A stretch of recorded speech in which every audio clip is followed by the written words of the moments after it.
Right, ladies and gentlemen, MrSotko here. Welcome back to the channel. Today I got something kind of special to show you. I bought a GTX 1080 G1 from a local in the area. Got a pretty good deal on it, paid him Litecoin. So I kind of wanted to do a small review on it and show you guys some mining results. So I bought this graphics card for mining. I bought it also for, of course, my occasional gaming. And I wanted to show you guys the results from mining with it. So not a bad card, a 3 fan card. However, my current setup consists of two 980s and a GTX 1080 now. However, I don't have any PCIe risers in my computer. If you don't know what those are, you can just Google PCIe risers, where I made a couple videos on them as well in some of my graphics card purchasing videos. So they're all really, really close together, and now they're heating up quite a bit. When I had my two 980s, I had them split apart on my motherboard, and they were pretty cool. So unfortunately, I do have somewhat of a heat issue I got to work out, but it's not too bad.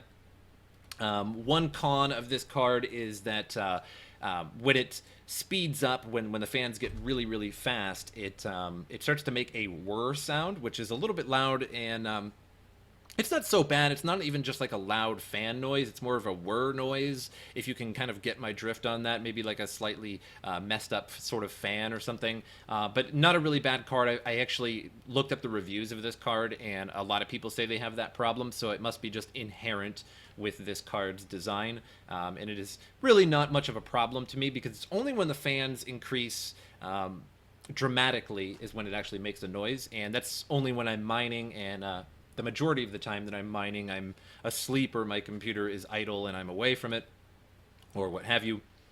So not too big of a deal. Also, when I'm running Equihash, when this card fires up Equihash, it sort of lags a little bit for a little while, and my 980s did not. But that's okay as well, because it's not too bad. And again, I'm not mining the majority of the time that I'm actually at the computer anyway. So first things first, I wanted to show you guys Nicehash and what I'm going to get on Nicehash and what I previously got. I have a really small balance right now because I recently just switched over to the internal wallet, because if you are mining currently to an external wallet, you have to wait till like zero point 0.1 Bitcoin, which is like basically like $1,500 in Bitcoin.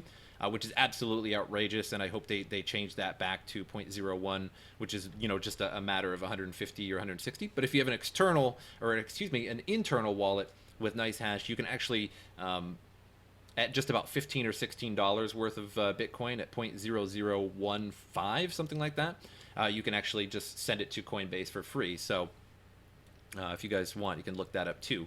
But so what I wanted to show you is the original two 980s first, and then I wanted to show you what I get with the 1080 instead afterwards. Right now I have my CPU off because I don't think it's going to work. For the past few days, Nicehash connecting to the CryptoNight pool doesn't really work. It works intermittently, and so I'm not even going to bother right now. So my results may be a little bit lower than it seems. Also, just wanted to let you know that I have... actually, I can turn these back on now. Would you look at that? I used to have those off on my 980 here, those particular algorithms, because they lag when your computer is plugged in, the monitor is plugged into that one. But we'll show you what I get with the two 980s, and we'll go from there. I also have Awesome Miner up as well, and I'll show you guys the profit on that. And I actually have been using Awesome Miner a lot lately. It's much more profitable than Nicehash. Nicehash is just much easier to use. Admittedly, Nicehash is easily the easiest program to use. I don't know if that's a real phrase. About $7.13 or so. If we let this go a little bit longer, it could switch over to an algorithm other than Equihash. And if it switches over to Blake 2 or Lyra 2, then it likely is making more money. And so I've seen it, $10 with my 980s when it switches over to Blake or something like that. So not too bad. And so I get about 619 hash, some souls or what have you, whatever they use with Equihash. And so I'll stop it there. 717 we got up to. That's not too bad. So now let's add the 1080, and we'll see what we get. And you actually might be able to, if it gets hot enough, you might be able to actually hear the whir in the background. And so a little annoying, but when you're gaming, it should not get that hot at all. So you really shouldn't hear that very much. And so you can see that my computer lags. If you look at my cursor, it is lagging a little bit, and it's just probably mining equihash. It is. And so that's a little weird that my 1080 does that, but my 980s did not. It must be something with how much RAM it's trying to load or something. But either way, it's a little fidgety when it's running equihash. And so maybe at some point I could actually turn that off on my 1080, turn equihash off and only mine Lyra 2 or something else that wouldn't lag my computer. Because for some reason this card just doesn't really like equihash. As you can see, when I was running my 980s, I had no lag. But as soon as I start running it on my 1080, then I do have a little bit of lag. So very interesting in that regard. So about $12.75. So I'm getting about $5 extra. It could be a little bit more, again, if it switches to a different algorithm. And also, I would be making a little bit more than what I was just making there with my CPU running as well. Right now, Kryptonite's pretty good for CPU mining. I was getting, upwards of $1, $1.40, close to $2 at one point for just my 5820K. So if you have a better processor than that, then you're probably reveling in the Kryptonite phase at the moment. So now let's try Awesome Miner. And Awesome Miner, I might be able to CPU mine with this as well. So we can start this up, and I was getting 12 something, I believe, on actually kind of already forgot, on Nicehash. Lost my whole train of thought there. So let's see what this gets us. And I made a video on Awesome Miner, and so what Awesome Miner does is you just use like Mining Pool Hub to receive the coins that you're mining with Awesome Miner. And one really awesome thing about Mining Pool Hub is that you can auto-exchange to other coins. So I can just sit here and mine equihash. It could be the most profitable algorithm at the time, but I can sit here and mine equihash and then just send over. It all goes to Mining Pool Hub. I'm sorry, I'm just a little off today for some reason. And then it auto-exchanges to Litecoin, in which I can take that out whenever I want, even at a very small amount of Litecoin. It does have a minimum withdrawal, but it's very small. It's something like $1 at the moment. It's not a lot at all.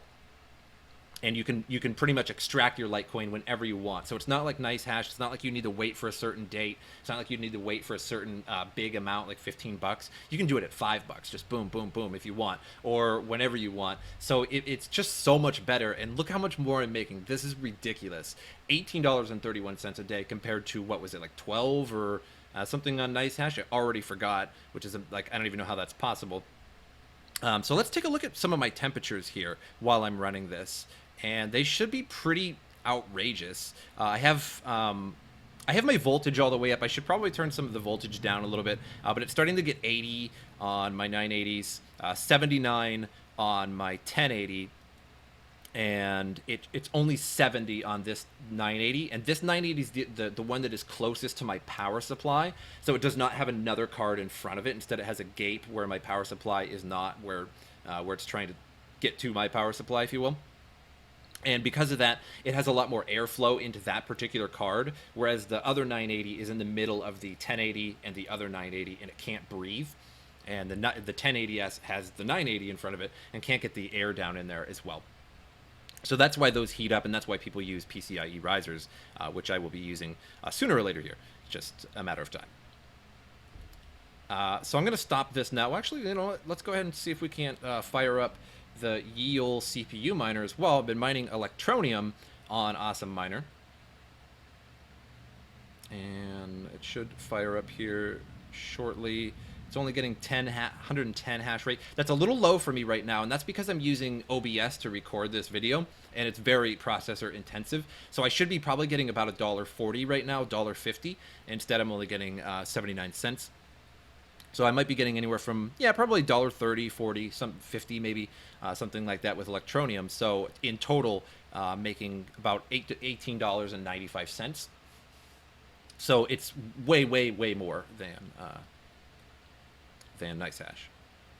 So I hope you guys start to use Awesome Miner sooner or later here, because Nicehash is, quite frankly, not paying you what you deserve. But I hope you guys enjoyed this video, and that's what you get with another 1080. If you have two 980s, and you happen to have two 980s, and then you add a 1080, But I just wanted to show you this video. I was kind of excited about having more hashing power, having more gaming power, having a 1080. They have the GDDR5X instead of just GDDR5, so it makes so the bandwidth is quite a bit more. But for the most part, most people argue that GPU bandwidth is kind of unnecessary, or well, rather, it doesn't really mean much in the long run. Everything's better though, and the card is much better than my 980s, a whole generation better. So I'm pretty glad to have it.